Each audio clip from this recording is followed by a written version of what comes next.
En me montrant, il dit « lui, demandez-lui, il sait qui ».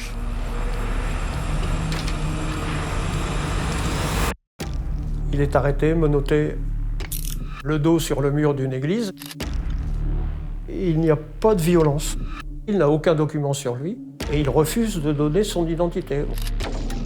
Moi, je parle français avec le commissaire de l'Office central de la PJ.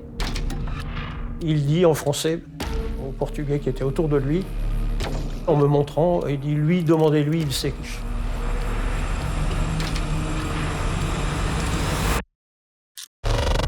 Ahmed Rezela finalement vivait ici, hébergé chez Fernando Mota, qui ignorait qu'il hébergeait le suspect de 3 meurtres, un jeune homme qu'il voyait simplement renfermé, qui regardait souvent la télé. À 22h55 aujourd'hui, il devait partir en train À 22h55. Bonsoir. pour Madrid.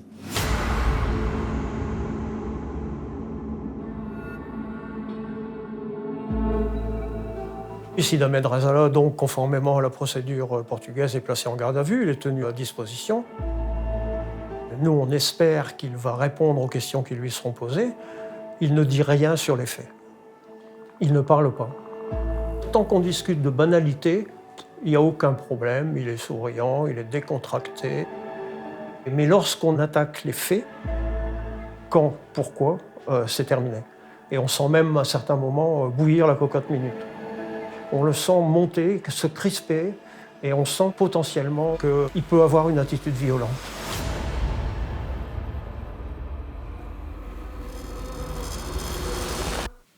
À certains moments, on a dû le forcer à s'asseoir et à l'immobiliser. Rezela fait à peu près 1m80-83 et qu'il avait une stature athlétique. Il était physiquement costaud. Nous, c'est pas le Sid Ahmed Rezela qu'on connaissait, qui la plupart du temps reconnaissait les faits. Mais c'était pas quelqu'un de retors en garde à vue. Il a pris de l'envergure, peut-être la prison y a fait aussi. C'est une chose de voler un sac à main, c'est autre chose que de tuer 3 personnes. À un moment, je lui demande pourquoi il a fait ça. Et il m'a répondu « Je sais pas, j'ai des flashs dans ma tête ». Sans aller plus loin dans ses explications, mais il m'a dit très clairement « J'ai des flashs dans ma tête ».